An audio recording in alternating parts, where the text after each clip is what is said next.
जय हिंद दोस्तों, मैं विकास अग्निहोत्री आपका स्वागत करता हूं अपने YouTube चैनल नॉलेज विजार्ड पर। और आज मैं आपके लिए लेकर आया हूं मनोविज्ञान की 20 अति महत्वपूर्ण क्वेश्चन जो आपको सेम टू सेम देखने को मिल सकते हैं आपके सीटेट 2020 के एग्जाम में। तो चलिए शुरू करते हैं। इसमें आपको पेडागोजी के क्वेश्चन भी मिलने वाले हैं और मैं आपको वो ट्रिक्स भी बताने वाला हूं जिसके जरिए आपको जो कन्फ्यूजन होती है पेडागोजी के क्वेश्चन में कि जो ऑप्शन सभी के सभी सही लगते हैं तो उसमें आपको कैसे चूज करना है राइट आंसर। तो चलिए शुरू करते हैं। आपका पहला क्वेश्चन है, एक अधिगम विकलांगता जिसमें लिखावट में कठिनाई शामिल है कहलाता है। तो एक जो अधिगम अक्षमता होती है, अधिगम विकलांगता होती है जिसमें लेखन संबंधी विकार होता है, उससे क्या कहते हैं? आपके ऑप्शन है डिसलेक्सिया, डिस्कैल्कुलिया, डिस्ग्राफिया और ध्यान अभाव सक्रियता विकार। तो आपका उत्तर हो जाएगा डिस्ग्राफिया। तो अगर अदर ऑप्शन डिस्कस करें तो डिसलेक्सिया क्या होता है? डिसलेक्सिया पठन विकार होता है। और डिस्कैल्कुलिया क्या होता है? डिस्कैल्कुलिया गणित की जो गणनाओं संबंधी विकार होता है उसे हम डिस्कैल्कुलिया कहते हैं। तो चलिए अगले ऑप्शन की तरफ चलते हैं। आपका अगला क्वेश्चन है, एक समावेशी कक्षा में शिक्षक को क्या करना चाहिए? तो सबसे पहले तो आपको समावेशी शिक्षा समावेशी कक्षा क्या होती है ये समझना चाहिए। तो समावेशी कक्षा वो होती है जिसमें सभी तरह के बालक, चाहे वो प्रतिभाशाली हो, विशिष्ट हो, या सामान्य बालक हो या पिछड़ा बालक हो, सभी तरह के बालक एक बड़ा मतलब एक ही कक्षा में बैठकर साथ साथ पढ़ें, उसे हम क्या कहते हैं? समावेशी शिक्षा समावेशी कक्षा कहते हैं या समावेशी शिक्षा भी कहते हैं। तो चलिए आपको क्या पूछता है इस क्वेश्चन में, एक समावेशी कक्षा में शिक्षक को क्या करना चाहिए? ये आपके ऑप्शन कहता है ये विश्वास करना चाहिए कि प्रत्येक बच्चे में अपनी योग्यताओं एवं शक्ति के अनुसार सीखने की क्षमता है। दूसरा ऑप्शन कहता है अशक्त अधिगमकर्ताओं के प्रति दया एवं सहानुभूति का भाव प्रदर्शित करना चाहिए। आपका तीसरा ऑप्शन कहता है बच्चों को अपाहिज बच्चा, मंद बुद्धि बच्चा आदि के रूप में वर्गीकृत करना चाहिए। तो ये तो कभी नहीं करना चाहिए। आपको ध्यान रखना है कि आपको ऑप्शन हमेशा पॉजिटिव लेना है। जब आपको इस तरह का क्वेश्चन पूछे कि आपको शिक्षक को क्या करना चाहिए तो हमेशा पॉजिटिव आंसर चूज करना है। तो सबसे पहले आपको ये देखना है क्वेश्चन में कि ये तो बिल्कुल हो ही नहीं सकता है, काल प्रतिभाशाली एवं योग्य बच्चों पर ध्यान देना चाहिए। अब अगर आपको ये बोलें कि कक्षा में सभी तरह के बालक बैठे हैं और आपको केवल प्रतिभाशाली बच्चों पर ध्यान देना चाहिए, ये भी बात गलत है। आपको सभी बच्चों पर ध्यान देना चाहिए। तो जो निगेटिव आंसर है उनको पहले ही आपको अलग करना है, फिर आपको चूज करना है जो सही आंसर बचते हैं। तो आपके दो ऑप्शन बचते हैं। तो इसमें अब कह रहा है कि अशक्त अधिगमकर्ताओं के प्रति दया एवं सहानुभूति का भाव प्रदर्शित करना चाहिए। तो ये भी आप नहीं कर सकते हैं, समावेशी कक्षा में ये नहीं कर सकते हैं, क्योंकि अगर आप किसी अशक्त बच्चे पे दया या सहानुभूति का भाव प्रकट करेंगे तो उसमें हीन भावना आ सकती है या उसे हीन भावना के से उसका विकास नहीं हो सकता है। ठीक है, तो आपका ऑप्शन हो जाएगा ए, जो पूरी तरह से सही हो जाना चाहिए, क्योंकि सभी बच्चे में अपनी योग्यता एवं शक्ति के अनुसार सीखने की क्षमता होती है। चलिए अब अगले क्वेश्चन की तरफ चलते हैं। आपका अगला क्वेश्चन है डिसलेक्सिया संबंधित है।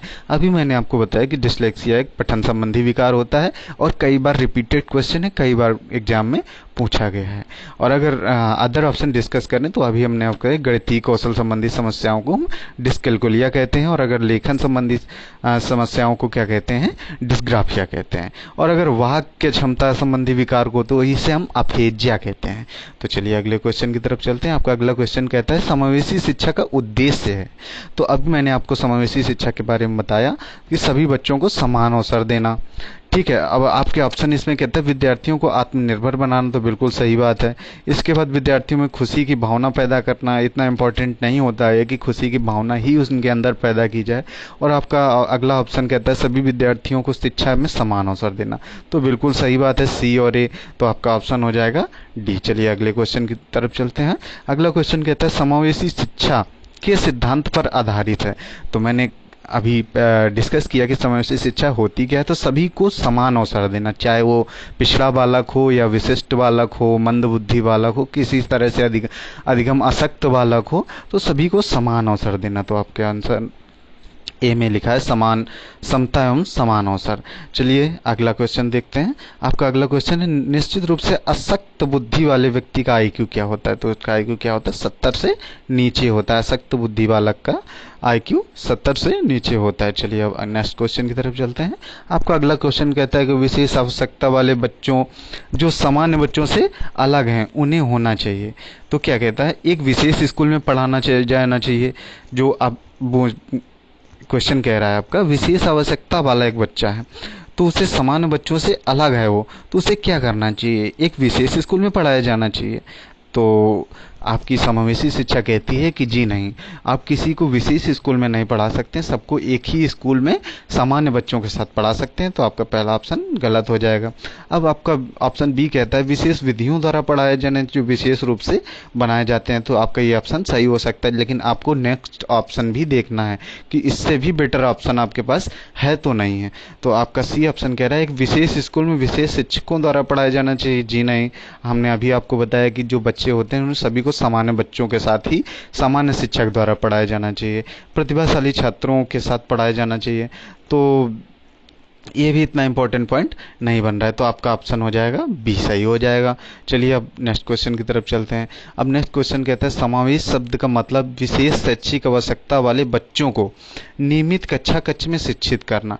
तो इसमें क्या कहता है कि जो विशेष आवश्यकता वाले बच्चे हैं उनको सर्वाधिक समय देना चाहिए, या पूरा समय देना चाहिए, या कुछ समय देना चाहिए, या समय किसी समय नहीं पढ़ाना जाना चाहिए? तो क्या करना है आपको, वो विशेष आवश्यकता वाला बच्चा है उसको आप पूरा समय दें। आपके विद्यालय में अगर किसी विशेष आवश्यकता वाला बच्चा आ रहा है तो आप जब भी आप क्लास में जाएं, जब पढ़ाने जाएं, तो आपको पूरे समय विद्यालय में उसको रखना है। ठीक है, तो अब आपका अगला क्वेश्चन है, चलिए डिस्कस करते हैं। अगला क्वेश्चन है कि 40 मिनट की कक्षा में आप सभी विद्यार्थियों और विशेष रूप से विशेष ज़रूरत वाले बच्चों की आवश्यकताओं को पूरा कैसे सिखाएंगे? तो प्रत्येक बच्चे पर ध्यान देकर, जी हाँ आप ऐसा कर सकते हैं, लेकिन अभी और भी ऑप्शन, कक्षा में सजाती समूह बनाकर, या सभी छात्रों को एक गतिविधि की व्यवस्था करना लेकिन विशेष आवश्यकता वाले छात्रों पर ध्यान देना। तो आप ये कर सकते हैं। आपका ये ऑप्शन सबसे बेस्ट दिखाई दे रहा है कि अगर आपके कक्षा में सभी तरह के सामान्य और विशेष आवश्यकता वाले बच्चे बैठे हैं तो आप किसी तरह की उस गतिविधि करा सकते हैं जिससे जो सामान्य बालक हैं उस गतिविधि में लग जाएंगे, और जो विशेष आवश्यकता वाले बच्चे हैं उन पर आप ध्यान दे सकेंगे। तो चलिए, और आपका ऑप्शन डी कहता है कि कक्षा में किसी प्रतिभाशाली छात्र को जिम्मेदारी देकर। तो आप ये नहीं कर सकते हैं क्लास में, क्योंकि अगर एक प्रतिभाशाली छात्र को जिम्मेदारी देंगे तो सभी बच्चों पे इसका असर ठीक नहीं हो सकता है। तो चलिए अब नेक्स्ट क्वेश्चन की तरफ चलते हैं। आपका अगला क्वेश्चन कहता है कि एक छात्र ने NUG को GUN पढ़ा। ठीक है, ये किस प्रकार की अक्षमता है? तो अब पठन संबंधी समस्या है। अगर वो NUG को GUN पढ़ रहा है तो मतलब पढ़ने संबंधी समस्या है। मैंने आपको अभी बताया कि पढ़ने संबंधी समस्या को डिसलेक्सिया कहते हैं। तो अब अगर अदर ऑप्शन डिस्कस कर लें तो डिस्कैल्कुलिया भी मैंने आपको बताया कि गणित या गणित की गणनाओं संबंधी विकार को हम डिस्कैल्कुलिया कहते हैं। चलिए अगले क्वेश्चन की तरफ चलते हैं। सामाजिक आर्थिक रूप से वंचित पृष्ठभूमि से आने वाले बच्चों को कक्षा में माहौल की आवश्यकता होती है। तो जो सामाजिक और आर्थिक रूप से वंचित पृष्ठभूमि के बच्चे होते हैं उनको किस तरह के माहौल की आवश्यकता होती है? तो अब आपके ऑप्शन कहते हैं, बहुत इंपॉर्टेंट क्वेश्चन आपके लिए लाया हूं मैं। अक्सर इस तरह के क्वेश्चन आपको हूबहू देखने को मिलेंगे सीटेट एग्जाम में, जो पेडागोजी के क्वेश्चन बनते हैं। तो आपके ऑप्शन चलिए डिस्कस करते हैं। ऑप्शन में आपका पहला ऑप्शन कहता है उनके सांस्कृतिक और भाषाई ज्ञान को महत्व देता है और उनका उपयोग करता है। तो ये एक अच्छा माध्यम हो सकता है कि अगर आपके कक्षा में सामाजिक और आर्थिक रूप से वंचित पृष्ठभूमि के बच्चे आते हैं तो आपको क्या करने की आवश्यकता होगी? तो उनके सांस्कृतिक और भाषाई ज्ञान को महत्व देना है। मान लो कि वो किसी तरह से अपनी भाषा में बोलते हैं या उनकी जो घर की भाषा है वो अच्छी नहीं है, लेकिन आपको उसको महत्व देना है ताकि वो बच्चा किसी तरह से हीन भावना का शिकार ना हो। अब अगर दूसरा ऑप्शन डिस्कस करें, उनकी भाषा के उपयोग को हतोत्साहित करता है, तो ये नेगेटिव ऑप्शन। आपको हतोत्साहित बिल्कुल भी नहीं करना है। आप उसे जबरदस्ती फोर्स नहीं कर सकते हैं कि आप मुख्य भाषा को सीखें। ठीक है, अब अगला ऑप्शन डिस्कस करते हैं। तो बच्चों को उनकी क्षमताओं के आधार पर वर्गीकृत करना। जी नहीं, आप बिल्कुल कक्षा में ये नहीं कर सकते हैं कि ये होशियार बच्चा है या ये पढ़ने में थोड़ा पिछड़ा बच्चा है। ये आप वर्गीकृत नहीं कर सकते हैं, इससे बच्चों पे निगेटिव इफेक्ट पड़ सकता है। उन्हें अच्छा व्यवहार सिखाता है, तो ये आप कर सकते हैं। तो आप आपका जो सबसे बेस्ट ऑप्शन बनता है आपका ए ऑप्शन बनता है। तो इस तरह से आप उस बच्चे के जो सांस्कृतिक और भाषाई ज्ञान है उसको आप महत्व देंगे और उसका उपयोग भी करेंगे। चलिए अब आगे डिस्कस करते हैं अगला क्वेश्चन। आप एक अति सक्रिय बच्चे को सही राह पर कैसे लाएंगे। अब जैसे आपकी क्लास में एक अति सक्रिय बहुत ही एक्टिव बच्चा है या शरारती बच्चा है आप कह सकते हैं, तो उसको आप सही राह पर कैसे लाएंगे। तो आपके ऑप्शन है उसे सामने की पंक्ति में बैठाकर उस पर सख्त निगरानी करेंगे। दूसरा ऑप्शन कह रहा है उसे कक्षा के एक कोने में सीट दे देंगे। अब तीसरा ऑप्शन उसे ब्लैक बोर्ड इत्यादि स्वच्छ करने को कहेंगे, या इनमें से कोई नहीं।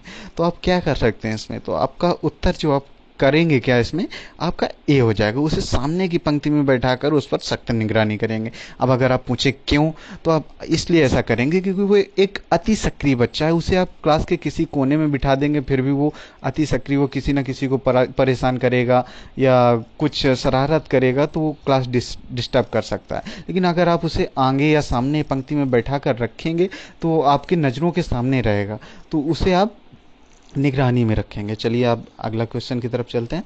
गिफ्टेड बच्चों के संदर्भ में कौन सा कथन सत्य है। तो अब गिफ्टेड बच्चे क्या होते हैं, चलिए तो अब आपके ऑप्शन होते हैं वे अलग विचारक हैं, वे अभिसारी विचारक हैं, वे बहिर्मुखी हुए हैं और वे आलसी हैं। तो जो गिफ्टेड बच्चे होते हैं, गिफ्टेड तो मतलब प्रतिभाशाली या गॉड गिफ्टेड टाइप के बच्चे होते हैं, वो क्या करते हैं, तो ये सृजनात्मक टाइप के बच्चे होते हैं। ये हर समस्या का अपना एक अलग तरह से विचार प्रस्तुत करते हैं। उनके सामने जो भी समस्या आती है उसे सॉल्व करने के लिए एक अलग फंडा होता है इनके पास, तो एक अलग विचारक होते हैं, ये आप कह सकते हैं। चलिए अब आप अगले क्वेश्चन की तरफ चलते हैं। आपको अपनी कक्षा में 2 मानसिक विकलांग बच्चों को समायोजित करने के लिए कहा गया है। अब आप क्या करेंगे, तो अब आप के कक्षा में 2 मानसिक विकलांग बच्चे आते हैं, तो आप क्या करेंगे। आपके ऑप्शन है उन्हें अपना विद्यार्थी मानने से इनकार कर देंगे, जी नहीं आप ये बिल्कुल भी नहीं कर सकते हैं। आपका दूसरा ऑप्शन कहता है प्रिंसिपल से उन्हें विशेष रूप से मानसिक मंद बच्चों या दूसरी कक्षा में समायोजित करने के लिए कहेंगे, जी नहीं आप ये भी नहीं कर सकते, उन्हें आपको अपनी कक्षा में बिठाना होगा। अब क्या करेंगे, ऐसे विद्यार्थियों को शिक्षण हेतु नई तकनीकी की सीखेंगे, ये आपका ऑप्शन बेस्ट है।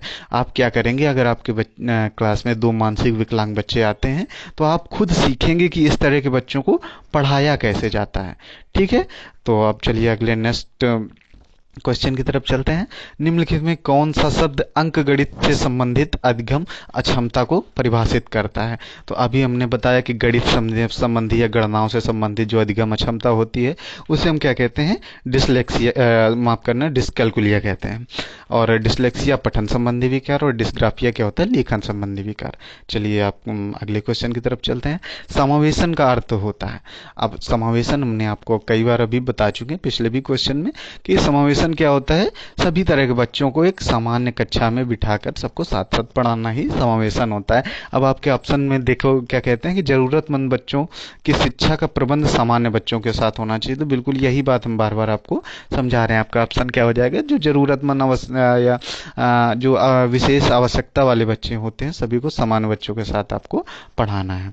चलिए अब आप अगर अदर ऑप्शन भी डिस्कस कर लेते हैं। इनकी शिक्षा की व्यवस्था अलग होनी चाहिए, जी नहीं आप ये नहीं कर सकते हैं, आपको साथ में ही सामान्य बच्चों के साथ ही उनको पढ़ाना है। आप सामान्य बच्चों के साथ इन्हें नहीं मिलाना चाहिए, जी नहीं आप ये भी नहीं कर सकते हैं।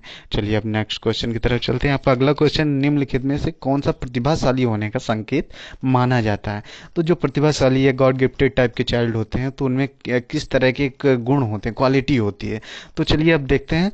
तो आपका ऑप्शन है जिज्ञासा भी बिल्कुल। जो प्रतिभाशाली बच्चे होते हैं क्यूरियस होते हैं, किसी भी चीज़ को आपसे तरह तरह के क्वेश्चन करते हैं, किसी भी चीज़ की जानकारी के लिए आपसे कई बार क्वेश्चन पूछते हैं, या कैसे होता है, क्यों होता है, तो जिज्ञासु होते हैं।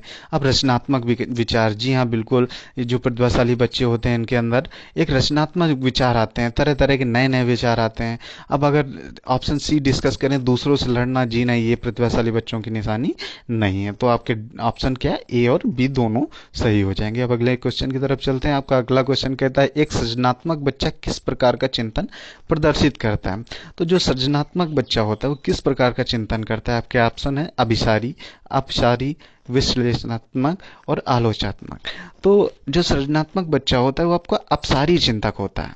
अब आप अगर पूछें कि अभिसारी और अपसारी क्या होता है तो इसके बारे में हम आपको बता दें।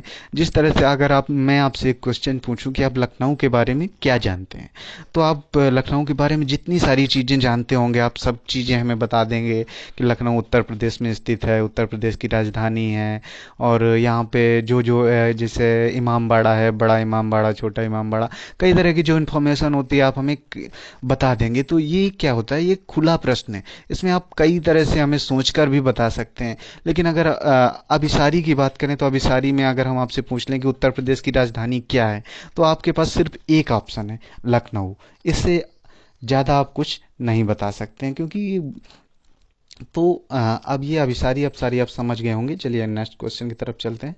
अब आपका नेक्स्ट अगला क्वेश्चन कहता है, एमिलिया 5वीं कक्षा की छात्रा है, वह सामाजिक आर्थिक वंचित पृष्ठभूमि से है, एक शिक्षक के रूप में आपको क्या करना चाहिए। तो अब 5वीं कक्षा की छात्रा है, एमिलिया नाम की एक छात्रा है जो सामाजिक आर्थिक वंचित पृष्ठभूमि से संबंधित है। तो आपको एक शिक्षक के रूप में क्या करना चाहिए। आपके ऑप्शन है, कक्षा के अन्य छात्रों को एमिलिया से दूर रहने के लिए कहें। बिल्कुल नहीं, ये आपका निगेटिव ऑप्शन है और आप इसे नहीं चूज कर सकते हैं, क्योंकि वो सामाजिक आर्थिक वंचित पृष्ठभूमि से है तो उसे आपको कक्षा में शामिल करना है, किसी भी तरह से उससे दूर नहीं करना है। अब आपको ऑप्शन बी कह रहा है, उसी की पृष्ठभूमि के छात्र छात्राओं को खोजें। जी नहीं, आप ये भी नहीं कहेंगे, उसे हर तरह के बच्चों के साथ आप बिठाएंगे। तो अगला ऑप्शन सी कहता है, विविधता को महत्व देना और कक्षा में इसी दृष्टिकोण को बनाए रखना। जी हाँ, आप ये कर सकते हैं। और अगला ऑप्शन अगर डिस्कस करें, उसे कक्षा में अपनी मूल भाषा का उपयोग ना करने के लिए कहें, तो ये भी आप नहीं कह सकते हैं। बच्चे जो होते हैं, अगर वो सामाजिक और आर्थिक वंचित पृष्ठभूमि के बच्चे हैं, तो उन्हें आप रोक नहीं सकते हैं अपनी जो घर की भाषा है, जो परिवेश की भाषा है, उसे कक्षा में प्रयोग करने से रोकेंगे नहीं, और उसको महत्व देंगे, उसकी विविधता को महत्व देंगे और कक्षा में इस दृष्टिकोण को बनाए रखेंगे। तो चलिए अब अगले क्वेश्चन की तरफ चलते हैं। एक शिक्षक समाज के उपेक्षित वर्गों के बच्चों की जरूरतों पर प्रतिक्रिया करता है, इससे निहित है। तो चलिए अब ऑप्शन डिस्कस करते हैं, विशेष शिक्षा, उपेक्षित छात्रों की शिक्षा, विशिष्ट शिक्षा और समावेशी शिक्षा। तो जी हाँ, बिल्कुल इसमें आप उत्तर हो जाएगा समावेशी शिक्षा। तो समावेशी शिक्षा के बारे में आज कई बार हमने डिस्कस किया। तो समावेशी शिक्षा क्या होती है, उपेक्षित वर्ग, विशेष आवश्यकता वाले बच्चे या किसी तरह से अधिगम आसक्त बच्चे, सभी को सामान्य बच्चों के साथ पढ़ाना ही समावेशी शिक्षा का उद्देश्य है। तो याद रखना दोस्तों, समावेशी शिक्षा से कई प्रकार के क्वेश्चन पूछे जाते हैं। तो ये आपके महत्वपूर्ण 20 क्वेश्चन थे जो आज मैं आपके लिए लेकर आया हूं। तो अगर आपको ये क्वेश्चन अच्छे लगे, वीडियो अच्छा लगे, तो प्लीज़ लाइक करें और चैनल को ज़रूर सब्सक्राइब करें। मैं आपके लिए इसी तरह के वीडियो लाता रहूँगा। बहुत बहुत धन्यवाद।